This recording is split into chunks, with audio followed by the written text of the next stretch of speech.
러시아가 우크라이나를 침공하면서 시작된 전쟁이요. 벌써 200일이 넘게 계속되고 있어요. 맨 처음 러시아가 우크라이나를 공격했을 때는 단 며칠 만에 러시아가 우크라이나를 점령할 것 같았죠. 근데 지금은 러시아가 점점 더 뒤로 밀려나고 있다는 소식이 들려요. 많은 물자, 인력을 동원한 러시아로서는 아마 지금 상황이 매우 쓰리고 아플지 모르겠어요. 자신들이 본래 목적했던 것을 이루지 못했기 때문이죠. 하지만 그동안 평화로운 삶을 잃고 살아온 우크라이나 국민들, 또 이 전쟁 때문에 고통 겪고 있는 전 세계를 생각해 보면 하루빨리 이 싸움이 끝나야만 해요. 그렇지 않으면 얼마나 더 큰 고통을 무고한 사람들이 겪게 될지 알 수가 없어요. 이렇게 힘을 가진 사람이 약자의 것을 빼앗으려고 싸움을 걸어오고 고통을 유발하는 일은 우리 인류 역사에 수도 없이 반복되고 있죠. 힘으로 약자를 누르려고 하는 인간의 악한 모습을 대할 때마다 우리가 마음속에 새겨야 되는 예수님의 말씀이 있어요. 자, 그 말씀은 칼을 가지는 자는 다 칼로 망하느니라 라고 하는 예수님의 경고예요. 예수님은 베드로가 예수님을 보호하려고 칼을 빼든 때 이 말씀하셨어요. 예수님이 겟세마네 동산에서 마지막 기도를 드리고 계실 때 가룟 유다가 군인들을 데리고 그곳에 찾아왔죠. 베드로는 군인들이 예수님의 몸에 손을 대지 못하게 하려고 몰려온 사람들 중에 한 명의 귀를 칼로 베어버렸어요. 그때 예수님이 베드로를 제지하시면서 칼을 칼집에 넣으라 라고 명령하셨죠. 그러면서 해주신 말씀이 칼을 가지는 자는 다 칼로 망하느니라 였어요. 그때 예수님은 지금 당장이라도 하나님께 부탁을 하면 12군단이나 되는 천사를 보내달라고 할 수 있다라고 하셨어요. 하지만 그렇게 하지 않을 것이다 라고 말씀하셨죠. 예수님이 십자가에 달려 죽으심으로써 우리를 위한 하나님의 용서를 구하는 사역이 이루어져야 하기 때문이었어요. 예수님 베드로에게 하셨던 이 경고는요, 어느 시대에나 유효합니다. 그런데 아무도 그 말씀을 기울여 듣거나 순종하지 않죠. 그저 조금만 힘이 생기면 나보다 약한 사람을 위협해서 내가 원하는 것을 얻으려고 해요. 이 부분에 있어서는 배운 것이 많은 사람이나 배운 것이 적은 사람이나 크게 다르지 않아요. 여러분, 예수님이 하신 말씀은 곧 하나님의 말씀입니다. 하나님은 이 세상을 칼로 다스리는 분이 아니시죠. 내가 원하는 걸 얻기 위해서 칼로 다른 사람을 위협하는 그런 일을 하신다거나 우리에게 그런 것을 하라고 말씀하신 분이 아니세요. 그렇기 때문에 하나님을 믿고 따르는 모든 사람들도 칼이 가진 힘만 믿고 세상을 사는 거 하나님은 원치 않으세요. 하지만 아비멜렉과 세겜 사람들의 모습에서 알 수 있는 것처럼 하나님의 백성이라고 불리는 사람들도요. 힘의 논리를 믿는 세상의 풍조에 휩쓸려 살아갈 때가 많아요. 주어진 순리를 따르면 자신에게 왕이 될 수 있는 기회가 주어지지 않을 걸 아비멜렉은 알았어요. 그때 아비멜렉은 칼을 사용해서 자신과 권력 경쟁하게 될 형제들을 모두 죽였죠. 또 70명을 죽이는 일에 세겜 사람들이 적극적으로 힘을 보탰어요. 정치 후원금을 내서 아비멜렉이 70명 형제들을 죽이는 데 필요한 불량배들을 고용할 수 있게 해줬잖아요.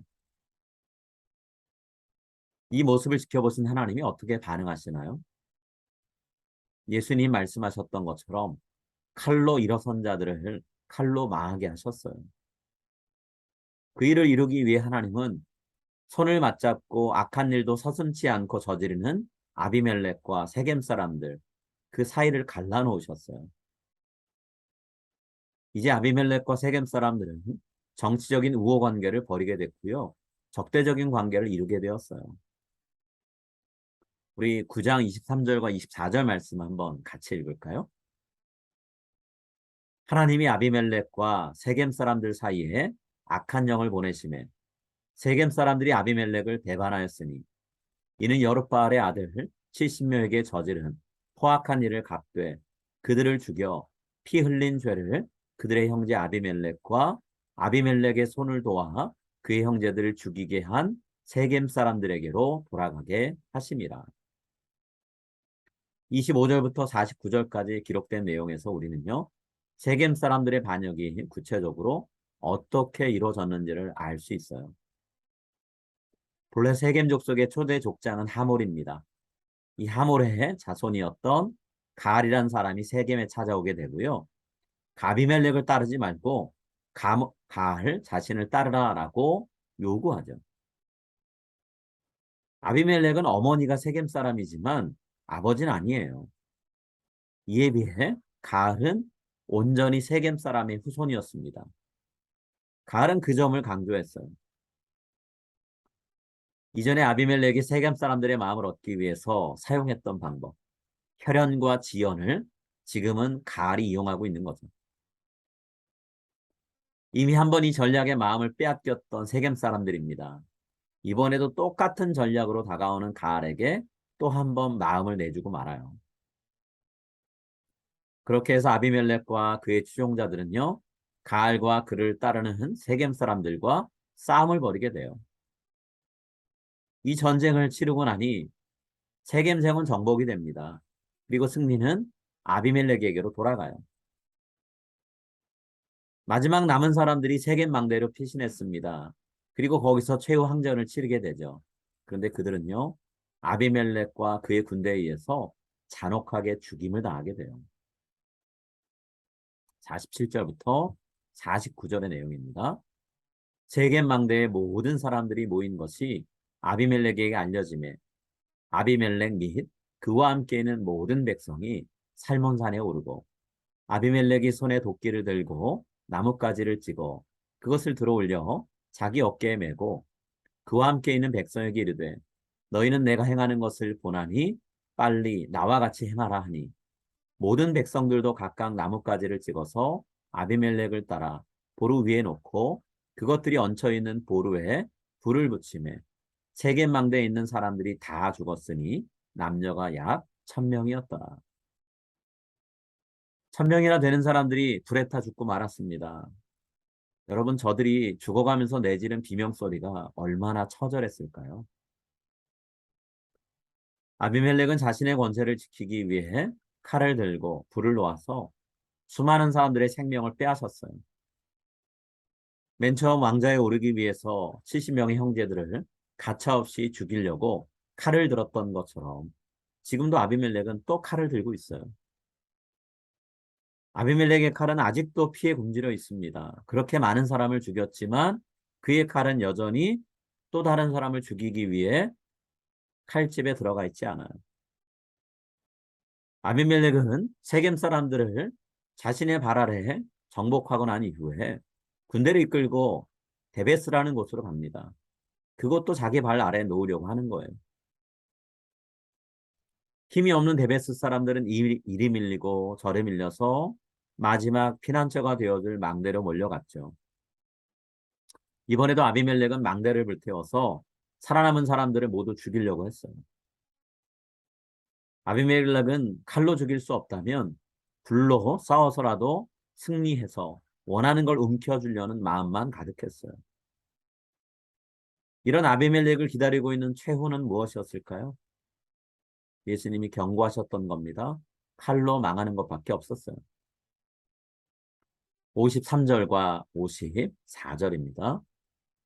한 여인이 맷돌 윗짝을 아비멜렉의 머리 위에 내려 던져 그의 두개골을 깨뜨리니 아비멜렉이 자기의 무기를 든 청년을 급히 불러 그에게 이르되 너는 칼을 빼어 나를 죽이라. 사람들이 나를 가리켜 이르기를 여자가 그를 죽였다 할까 하노라 하니 그 청년이 그를 찌르매 그가 죽은지라. 아비멜렉은 자신이 불태워 죽이려고 했던 데베스 주민 중에 한 사람인 한 여성이 위에서 아래로 던진 맷돌 윗짝에 맞아서 두개골이 파열됐어요. 전쟁 중에 여자가 던진 돌에 맞아 죽었다 소문이 퍼질 게 두려웠던 아비멜렉은요.